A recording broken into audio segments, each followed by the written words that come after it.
So my name's Jay Bowen. I'm a life coach and I work for Body Positive Dorset as a support worker and education officer.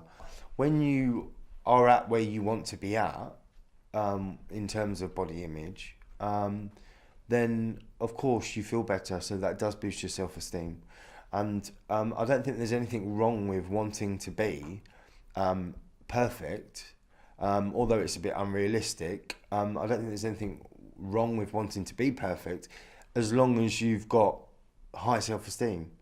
Because the moment you want to be perfect and have low self-esteem is when you start battling with yourself, because then it becomes more of a struggle to be able to get to the gym and eat healthy and looking at everyone else around you becomes more sort of poignant. Socialize, don't stick to your phone.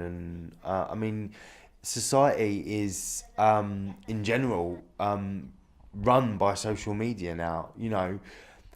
Everyone is on at least one and up to about five social media sites per day.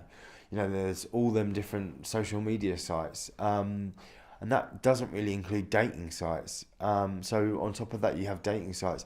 So, it's not all about a swipe left and swipe right, or a, like, or a heart, or a message saying, hi, what are you into? It's about getting to know people. And yes, these sites can be a way of starting that social journey off. It's not like they don't have a good use, because they are a way of starting that social journey off. But it's up to the individuals to take that to a next level. Many guys on these sites don't actually, they're not upfront about what they want. And I think when people are upfront about what they want, then that's what they'll get. And what might work well for one person may not work well for another. I think it's just about being comfortable in yourself. And when you do come to a point where you're comfortable in yourself, then that's when, life starts becoming a bit nicer. And I get them to try and realise and maximise their full potential. So to get them to realise that what they're doing isn't good for them, and to look at the reasons why they're doing it. And more often than not, it comes back to self-esteem and confidence issues. For instance, I have clients that they don't feel good about themselves. They're not getting a boyfriend, and they end up using drugs because it gets them sex quite quickly.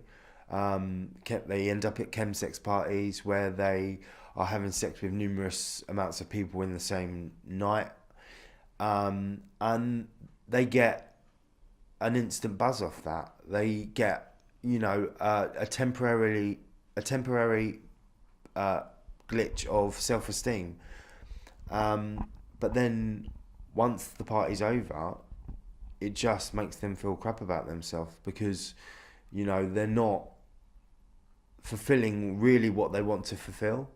They're not being loved. They're just having a temporarily boost of self-esteem whilst at a party. They're not, at the end of the day, they're not going back with anyone. So what I do is get them to realise that that's not going to help them in the long run, because all that will do is set them back more, and it will continue. The more they do that, they will continue to feel worse about themselves. I get a lot of prejudice, and people always presume that I get a lot of attention on dating sites, and I don't. I don't.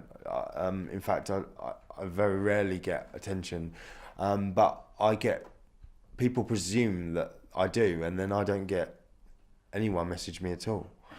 So it's both ends of the scales. It happens to the more feminine guy, the straight acting guy, or guys that are somewhere in between, like myself.